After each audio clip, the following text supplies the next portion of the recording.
I'll never forget the day I read a book. It was contagious, 70 pages. There were pictures here and there, so it wasn't hard to bear. The day I read a book. Hi everybody, welcome to Seaside Sunday. This morning when I was out for my beach walk, I found some seaweed on the beach, and it's one of my favorites. Have you seen this before? This is called sea palm. And what sea palms do is they hold fast. And this is actually called a hold fast. And they hold fast to a big rock in the ocean. And the waves come and hit the sea palms. And they sway under the waves and then pop up when the waves recede. And then the waves come and hit them again. But their hold fast keeps them tight to the rock. This is the hold fast, and this is a sea palm. I want to read to you today a book called Pancakes for Findus by Sven Nordqvist. There was a man called Petson who had a cat named Findus. They lived in a little house with a tool shed, a hen house, an outside toilet, a woodshed, and a garden. Paddocks lay all around, and beyond them was the forest. The neighbors thought Petson was odd. He was certainly absent-minded, and it wasn't normal the way he talked to that cat. But none of this would have mattered if Gustafsson hadn't told everyone how Petson made pancakes out of his own trousers, and how he climbed over the roof to get to the shop, and how he had tied a curtain to the cat's tail. Gustafsson had seen it with his very own eyes. It all happened on Findus's birthday. Findus had 3 birthdays every year because it was more fun that way. And every birthday, Petson made him a pile of pancakes. This birthday, Petson went to the hen house to collect a basket of eggs. Then he sat on the bench outside the kitchen and polished them. Petson was a tidy man, and he wanted them all clean and shiny. Petson paced up and down, keen to get started. "Do you absolutely have to clean all those eggs?" he asked crossly. "I'll have another birthday before we get our pancakes." "So, you're that impatient," said Petson. "Come on, let's get cooking. 3 eggs should do. Now we'll see if we can make some pancakes." "Of course we can make some pancakes," said Findus. He was already inside looking for the frying pan. They left the rest of the eggs outside on the bench. Petson cracked the eggs into a bowl. "Now we need some milk and sugar, a little salt, some butter." He went to find them in the pantry. "But where has the flour got to? Have you eaten the flour, Findus?" "I have certainly not eaten the flour," said Findus indignantly. "Must have been me then," muttered Petson, scratching his nose. He looked 3 times through the pantry, in the wood stove, the wardrobe, and the seat, but he couldn't find the flour. "Bother," he said. "I'll have to take a bike to the shop. Wait here, Findus. I'll be right back." But Findus was sick of waiting. He shot out the door before Petson. Petson's bike had a puncture. "How did this happen? Have you bitten the hole in my tire, Findus?" he grumbled. "I certainly do not bite holes in tires," said Findus indignantly. "Must have been me then," said Petson, pulling his ear. "Never mind. I'll fix it. Wait here, Findus, while I get the tools from the shed. Then I'll fix the puncture, bike to the shop for some flour, and we can get on with the pancakes." But Findus couldn't wait, so he ran ahead. But when Petson went to open the tool shed door, it was locked. And the key was gone. "What next?" he said. "This door is never locked. Have you lost the key, Findus?" "I certainly never lose keys," said the cat indignantly. Then it must have been me. This is a bother, muttered the old man, rubbing his eyes. He peered through the window and tried the door again, but it was still locked. Then Findus whistled and pointed down the well. Petson hurried over. My goodness, there's the key.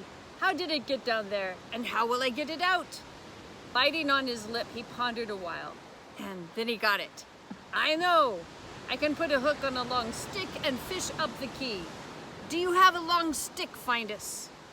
I've certainly never had a long stick, said Findus, not sure whether to be indignant or not.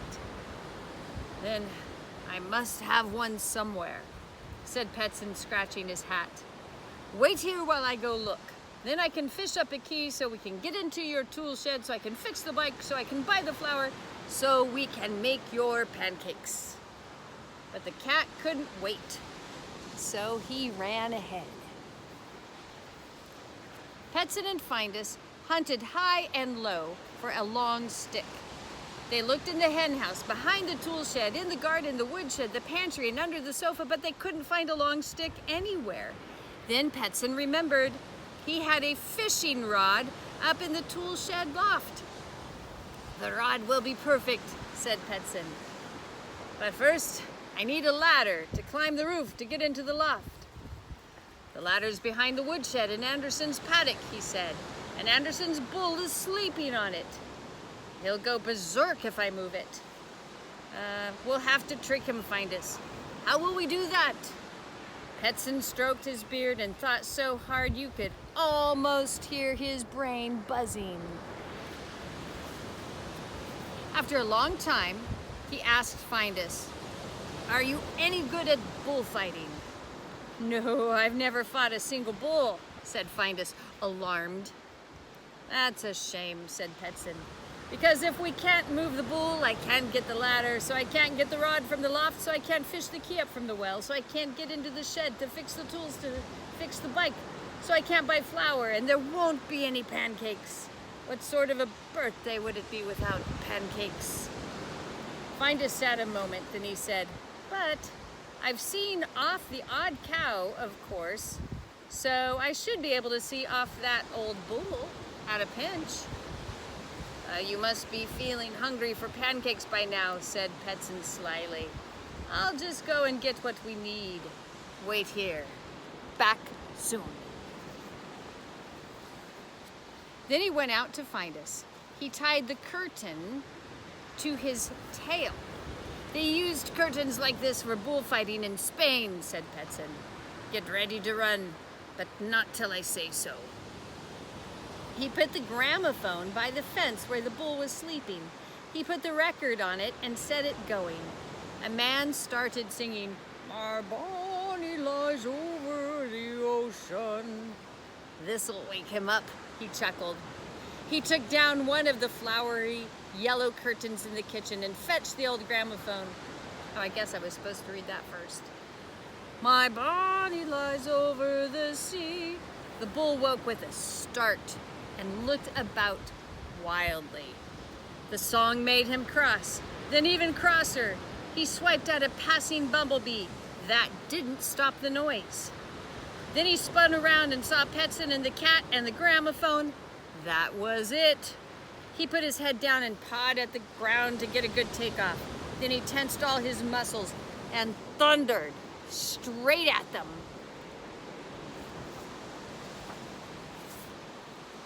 Now, shouted Petson, run as fast as you can. Findus flew like a comet with a red and yellow tail. The bull wheeled about and chased it. He'd get that noisy curtain. When the bull had gone, Petson slithered under the fence. He snatched the ladder and sneaked back, just as the cat whizzed by with his flying yellow tail. Across the paddock, the exhausted bull was puffing hard and wondering what had happened. Findus couldn't stop. He whizzed past the bench. The curtain caught the basket and tipped the eggs out. Splat! Petson tripped on the curtain and fell down flat in the eggy mess. Not one egg was left whole. Petson said a lot of words he shouldn't have. He picked himself up from the sticky puddle. Why did you put that basket on the bench, Findus? Look at the mess it's made. I certainly never put it there, hissed the cat indignantly. Must have been me then, spat Petson back. Then, because it was Findus's birthday, he calmed down. This is awful, he sighed. I can't stand this mess. I'll have to clean it up before I make the pancakes. He took a shovel and started to heave the eggy slop into a bucket. That's when Gustafsson came nosing along.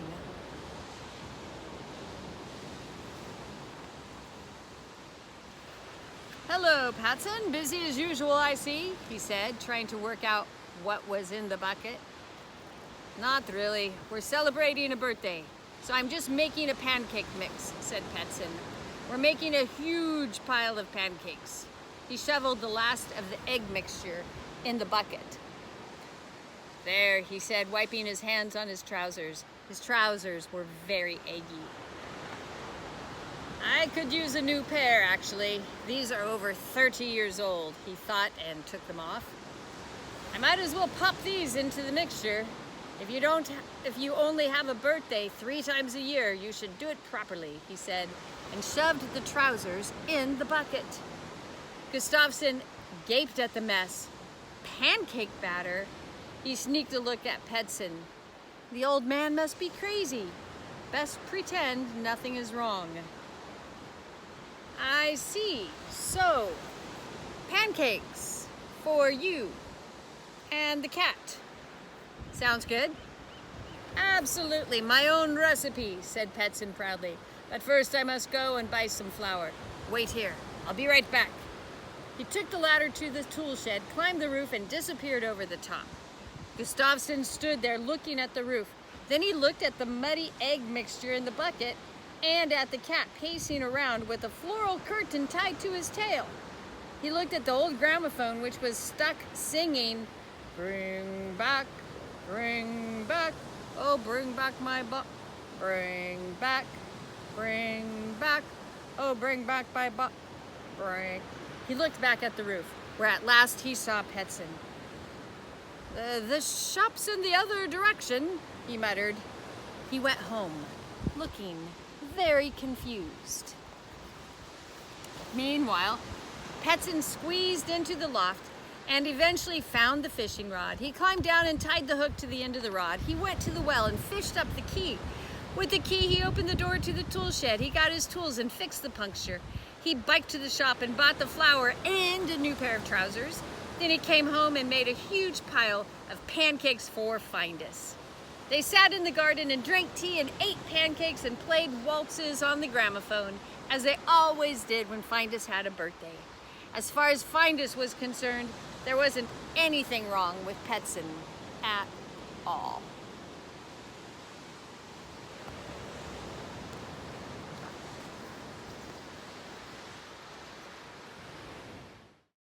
One day I read a book, I can't remember when, but one of these days I'm gonna do it again, yes sir. One of these days I'm gonna do it again.